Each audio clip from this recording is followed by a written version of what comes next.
Shalom warga kerajaan. Kita tiba di seri perenungan Kitab Ratapan pasal yang ketiga. Dan saya percaya kita semua hidup dalam kesehatan, kekuatan, anugerah Tuhan. Nah, di Kitab Ratapan pasal yang ketiga ini bertemakan ketika hidupmu pahit dan getir. Mari kita baca bersama Ratapan 3 ayat 32. Karena walau ia mendatangkan susah, ia juga menyayangi menurut kebesaran kasih setianya. Di kitab ini atau di pasal ini, Yeremia mengungkapkan semua isi hatinya. Selain Yeremia, tidak ada satu nabi pun yang dengan penuh semangat meminta bangsanya untuk melakukan pertobatan secara massal, pertobatan nasional. Dan tidak ada satupun nabi yang diperlakukan lebih hina di hadapan seluruh bangsa selain Nabi Yeremia. Semua itu dia tanggung demi pertobatan suatu bangsa.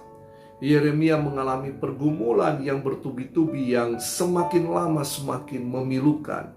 Bagi orang biasa mungkin sudah mengangkat tangan, tidak mampu menyerah jika melihat pergumulan Yeremia.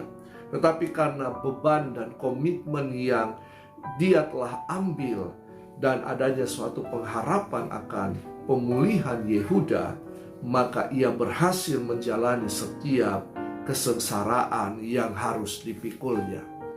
Di ayat yang ke-10 sampai yang ke-12, sepertinya Tuhan begitu buas dan ganas menjadikan Yeremia sebagai mangsanya. Ayat 13 sampai yang ke-15, Tuhan membawa Yeremia dari keadaan yang terpuruk dan mengerikan dalam kesendirian menjadi tontonan dan ejekan umum. Demi bangsanya, ia mengalami penderitaan secara fisik dan mental, kini ditambah dengan beban sosial pula. Ya, kata Yeremia, hidup bahkan terasa begitu pahit dan getir seperti empedu dan racun.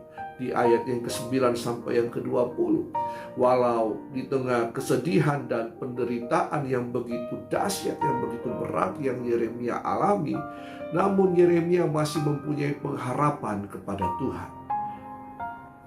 Orang seperti Yeremia menerima kebenaran bahwa kasih dan pertolongan Allah akan datang kepada mereka yang bertobat dan tetap menantikan Tuhan. Saudara bisa lihat di ayat yang ke-22 sampai yang ke-27. Dan pada akhirnya Yeremia mengingatkan kepada kita semua bahwa di tengah kesulitan hidup, tetaplah beriman kepada Tuhan adalah suatu hal yang sangat mendasar.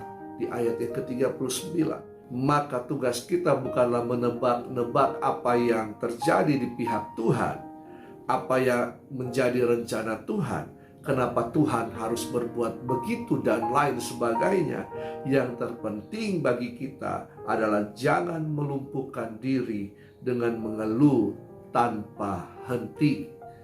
Ketika kita mengalami keadaan yang sangat tidak menyenangkan, tertekan, terpuruk, dan bahkan hidup ini terasa begitu pahit dan getir, bagaikan empedu dan racun, tetaplah punya pengharapan yang teguh di dalam Tuhan. Mengapa?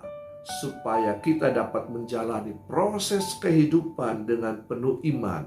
Karena ayat 32 sampai 38 menggambarkan proses tak kasat mata yang terjadi dari pihak Allah. Karena itu tetaplah beriman kepada Tuhan dan jangan membiarkan dirimu terpuruk karena segala hal itu bagaikan orang yang tak berpengharapan.